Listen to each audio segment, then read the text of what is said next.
Welcome to our all new episode of Golconda Hyderabad की धड़कन।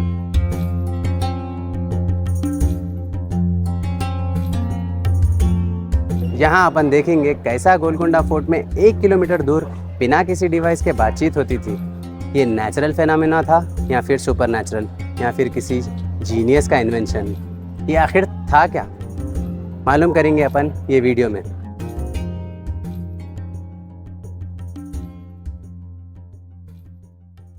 ये चीज़ का राज जानने के लिए अपने को कई सौ साल पीछे जाना पड़ेगा।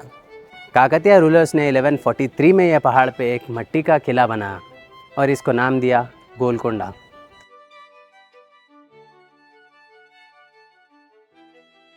और फिर 16वीं सेंचुरी में इस पे रूल किया कुतुब शाही डायनेस्टी ने।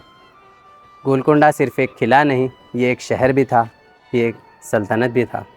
कुतुब शाही डायनेस्टी के दौरान इस फोर्ट को अपग्रेड किया गया उस वक्त की आर्किटेक्चरल टेक्नोलॉजी से, और ख़ास करके यहाँ की एडवांस्ड एकोस्टिक डिफेंस सिस्टम का इस्तेमाल किया गया। मैं हूँ द ग्रेट गोलकोंडा के गेट पे और इसको क्लैपिंग पोर्टिगो भी कहते हैं। मैं यहाँ पर अंदर आने की इजाज़त लेने का 400 साल पुराना प्रोसेस ट्राई कर रहा था, और मैं ये जो अभी थाली मारा ये वही 400 साल पुराना प्रोसेस है। तो ये थाली की आवाज़ आखिर जाती किधर?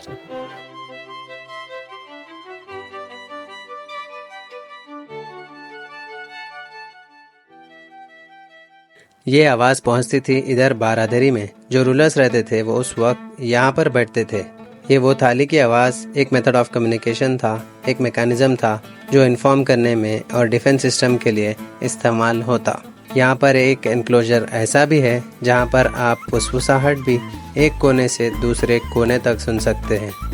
गोलकोंडा फोर्ट का ये 250 किलो का वज़न फौज में भर्ती के लिए ताकत का एक ज़रूरी इम्तिहान था।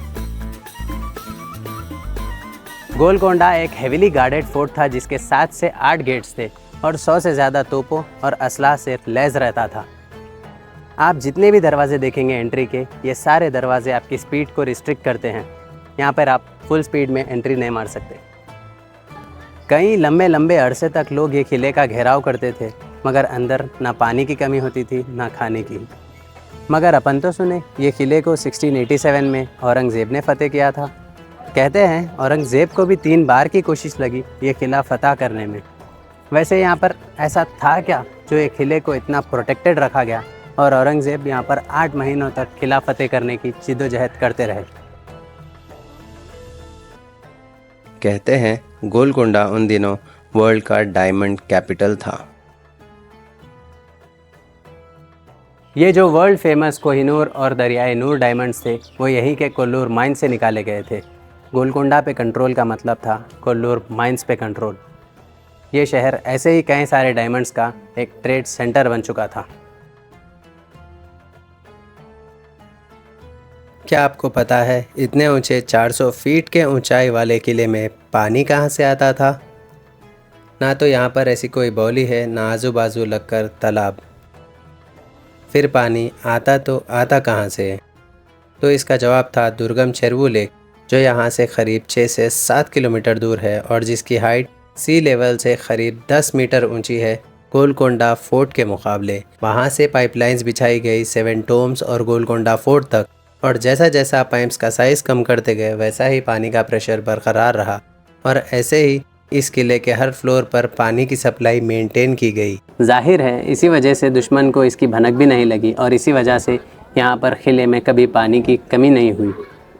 और जहाँ सब कुछ जब इतना ऑर्गेनाइज था, तब एंटरटेनमेंट की जिम्मेदारी दी गई तारामती और प्रेमामती को, जो 2 बहनें हुआ करती थी। ये दोनों सिंगिंग और डांस की परफॉर्मेंस करती थी।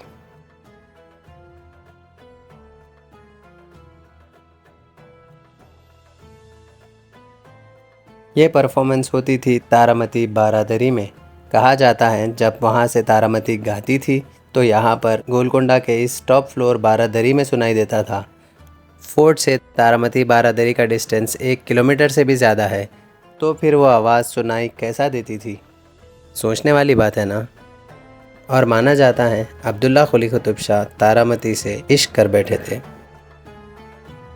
वक्त बदल गया, लेकिन गोलकोंडा ने सब याद रखा। इस किले ने बादशाहों के सपनों को पूरे होते हुए देखा और उनको टूटते हुए भी देखा। उनका उरूज भी देखा, उनका ज़वाल भी देखा। गोलकोंडा ने ताज पोशियाँ भी देखी और साजिशें भी देखी। हज़ारों साल बादशाहों के राज, जंगों की गूंज और मोहब्बत की कहानियाँ, सब कुछ छुपा है इन पत्थरों में। गोलकोंडा, हैदराबाद की धड़कन। ऐसे ही और कहानियों के लिए फॉलो करो दी हैपनिंग हैदराबाद।